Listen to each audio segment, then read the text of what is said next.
তোমাকে আমি মাফ করতে পারবো না ঐশী।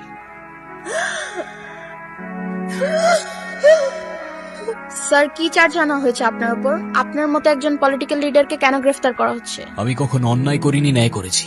উপরওয়ালা আমার জীবনটা এত মানুষের ভালোবাসায় জান্নাতের মতো বানালেও কিছু মানুষ সেটা নরক বানিয়েছে। তাই পড়ছি আপনাদের সামনে, আপনাদের হয়ে নরকে। আপনি শুধু আপনার অপরাধটা স্বীকার করে নিলেই বাঁচতে পারবেন, এছাড়া আর কোনো উপায় নেই। আমরা চাইলে আপনার সাজা হালকা করে দিতে পারি, কিন্তু সেই অফারটা শুধুমাত্র আজকের জন্য। পুরো দেশ ব্যাপারটাকে রাজনৈতিক ভাবলেও ব্যাপারটা যে পার্সোনাল সেটা কেউ জানে না। কেন খুন করেছিলেন আপনার স্ত্রীকে? কোথায় আমার ওয়াইফের অ্যাক্সিডেন্টের জন্য আমায় সহানুভূতি দেখাবেন তা না, আপনি তো আমার পিছেই পড়ে গেলেন। না, কোনটা অ্যাক্সিডেন্ট আর কোনটা মার্ডার সেটা আমাকে শেখানোর প্রয়োজন নাই। কি ভেবেছেন আপনি রাজনীতি করেন বলে সবকিছু থেকে বেঁচে যাবেন? এবার আপনাকে আইনের কাছে ধরা পড়তেই হবে। ঠিক আর বেঠিকের মাঝখানে একটা লাইন আছে স্যার, সেটাকে রাজনীতি বলে। আমি সেটাই করি, আর আপনার এই আইন সেই রাজনীতিতেই পড়ে। মানে কি বলতে যাচ্ছেন আপনি? একটা কাহিনী শুনবেন স্যার? ওয়াও, এত সুন্দর জায়গা। কি বলেছিলাম তো, আজকে তোমার জন্য অনেক সারপ্রাইজ থাকবে। Thank you so much. শুক্রিয়া। জানো তো, এখানে আসার পর আমার অনেক ভালো লাগছে, কারণ পার্টিতে পজিশন পাওয়ার পর থেকে তো তুমি আমাকে আর আগের মতো সময় দাও না। তোমাকে সময় না দিয়ে অবশ্য অনেক বড় ভুলই করে ফেলছি। এইভাবে বলছো কেন? এমনি। যাই হোক, এখানে আসার পর আমার অনেক ভালো লাগছে। পৃথিবীটা কত সুন্দর, তাই না? একদম স্বর্গের মতো। হ্যাঁ, তবে এই একই পৃথিবী কারো কারো জন্য স্বর্গ, আবার কারো কারো জন্য নরক।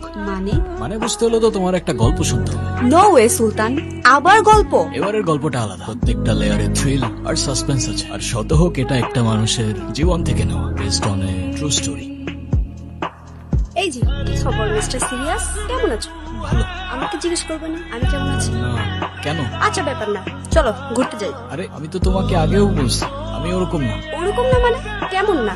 আরে আমি তো তোমাকে সত্যি অনেক ভালোবাসি। আরে আমি তো তোমাকে ভালোবাসি না, কতবারই তো বলছি তোমাকে। আমাকে বিরক্ত করো না প্লিজ। আরে তোমার সমস্যা কি? তুমি সবসময় এরকম রোবটের মতো থাকো কেন? কারণ আমার লাইফটা রোবটের মতো। তুমি যতই আমাকে অ্যাভয়েড করো, আমি তোমার পিছু ছাড়ছি না। মানুষের লাইফে সবচেয়ে ইম্পর্টেন্ট একটা জিনিস হচ্ছে সময়, সেটা নষ্ট করা উচিত না।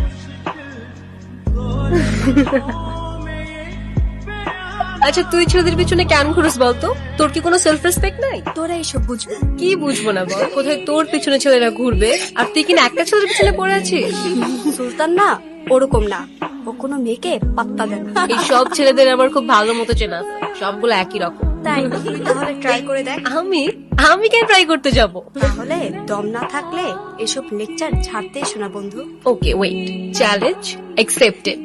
ওই ছেলেটা না, শোন, হাজার ট্রাই করেও কোনো লাভ নেই। দেখতেছি বিষয়টা। দোস্ত এখন যাই তোলে, তুই বাসা যাবি না? হ্যাঁ দেখি, ওই যে ওদের খাওয়ায়, তারপর বাসায় যাবো। আমি গিয়ে কল দিব না তোর? আচ্ছা ঠিক আছে, কালকে তোলে ভার্সিটিতে দেখা হচ্ছে। হ্যাঁ।